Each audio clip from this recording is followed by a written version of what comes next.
take that for a pistol. Welcome back, everybody. Today we have a pretty simple video for you. What we're going to do is be going over the Midwest Industries upgraded parts for the Ruger PC9 carbine. So originally I was going to do them kind of one at a time, but decided just to throw them all into one video so you guys can get an idea of some of the options that they're offering now.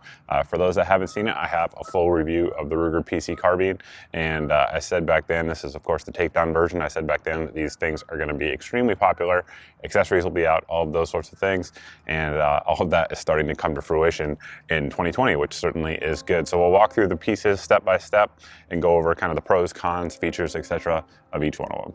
We'll start out here at the end and work our way back for some semblance of order. So we do have the Midwest Industries 2-chamber muzzle brake. It's got the 1/2x28 threading, and then it has, of course, the 9mm hole on there because the 5.56 one that the 1/2x28 threading has that Midwest has had for a while certainly wouldn't work on here. Just kind of a pro tip for you guys if you're looking for this. Make sure you get the 9mm one. If not, you'll shoot it right off the end of your gun. But this one, of course, with the 2 ports, does a good job at redirecting gas out to the side.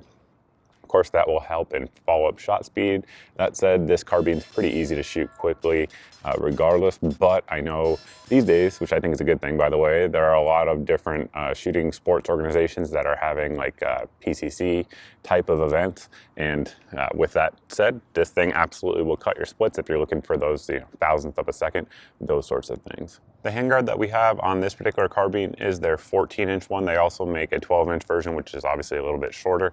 And this one here extends all the way out to the front sight, so it has that nice little wrap around there on the front sight that I know a lot of folks like in terms of the looks of it. It has the M-lock slots really everywhere. So 3, 6, 9 o'clock position, 12 o'clock position, offset positions, all of those sorts of things. So really any way that you want to mount an M-lock accessory on your carbine, you're good to go here. And of course, I should note it also still works with the takedown feature. Let me just lock the bolt back to the rear here. And of course, you can just pull forward and take it down and have that nice compact package. Before we move on to the receiver, I wanted to point out that Midwest does make a optics mount for this combo here, so you can use it with the handguard. It mounts on the side, and then you can use an aim point, one of their micros, or any of the clones, the Holosons, Primary Arms, etc., that do fit it. You can mount it on there and still retain rather your takedown capability, which I know a lot of folks do dig as well. We have our quick detach sling swivel points here at both the 3 and 9 o'clock position, and then we'll move on to the receiver back here. So this one here is made out of 6061 T6 aluminum. It has that Type 3 hard anodizing on there. Really, what it does is it allows you to use different stock options, get it a little bit more compact than you would be able to do with the factory one, and also offers you some features that you don't get with the factory one, of course. So you guys can see there on the underside that it still has good access to the magazine wall. You can use both the Ruger and the Glock mags in there, just like you could with the original, except both of the adapters. And then back here at the rear, we do have the quick detach sling swivel points. This is not a quick detach sling swivel point up here at the 12 o'clock. That's actually how you install it. So there is that, just for folks that asked about that on social media. Trigger guard, of course, is retained from the factory, and then we have the ability to add any of your AR-15 stocks out there that do not have the actual beaver tail on there. So if your grip that you want to put on there has a beaver tail, unfortunately, you will not be able to use it. Now, in terms of stock options that we have here, there's 2 different ones, at least as of right now. Who knows what the future may hold, that Midwest is offering. So this one here is the 6-position AR-15 receiver extension. Obviously, you guys can see these 2 bolts right here, but additionally, mounted in here, or rather molded in here, milled in there, if I could use the right word, is a slot. So basically 2 cross slots line up with each other and dovetail into each other. Then they're bolted down.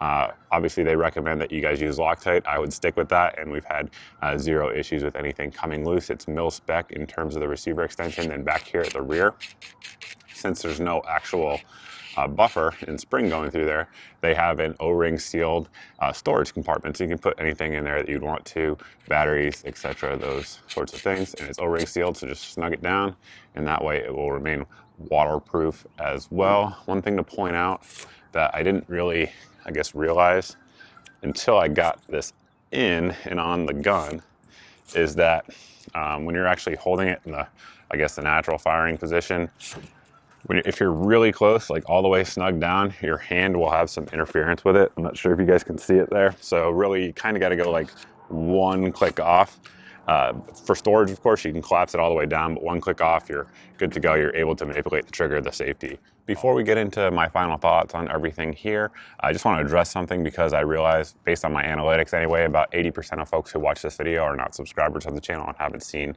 some of the topics I've covered earlier in the channel. So I know a lot of folks are thinking, why would you want a 9mm carbine for any type of defensive setup, which of course a lot of these accessories do help facilitate, particularly adding a light, those sorts of things, optics, however you want to do so. And the reason for that is pistol caliber carbines or pistol caliber pistols, depending on how they're configured, do offer some advantages over pistols. Although they have the same round and ballistic capability, they are easier to get follow-up shots with. New shooters tend to be less intimidated by them. New shooters tend to find the actual fixing of malfunctions easier with them, those sorts of things.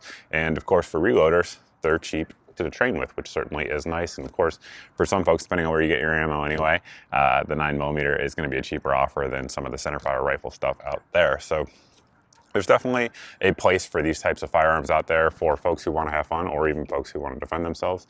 That's my 2 cents on it anyway. I have a couple videos with new shooters demonstrating that with them and non-proficient folks, it does seem to be something that they do like. So my thoughts on everything.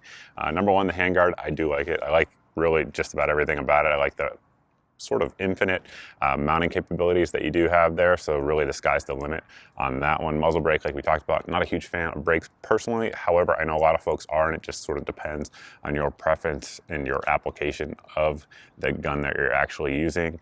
Sling swivel points everywhere, which is nice, huge upgrade over the original in that regard. Additionally, the modularity over the original is huge in that regard. So I do like that. I think after Midwest came out with this here, Ruger came out with one not too long after, so it seems that the chassis type of design for the PC carbines is something that there's a market demand for, which is nice. Now, you guys have probably seen throughout the video me rolling in the price of these.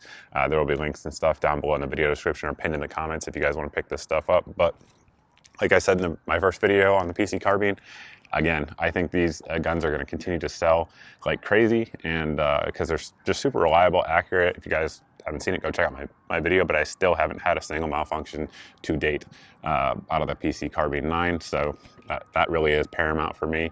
And they're just really easy to get new shooters into. You can pack them away nice and small, as you guys saw with the takedown feature. Hopefully, Ruger, if you're watching, they come out with a pistol version of it with a brace. I'm sure Midwest would make something to set that up as well.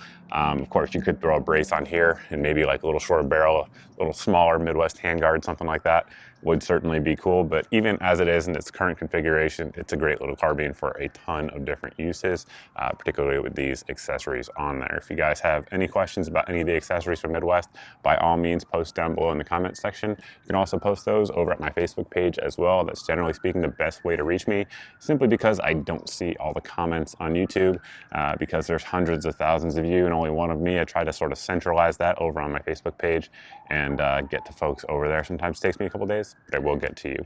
Regardless, guys, if you're not subscribed, please go ahead and hit the subscribe button. Regardless of your subscription status, I appreciate all of you watching and look forward to seeing everybody in the next video.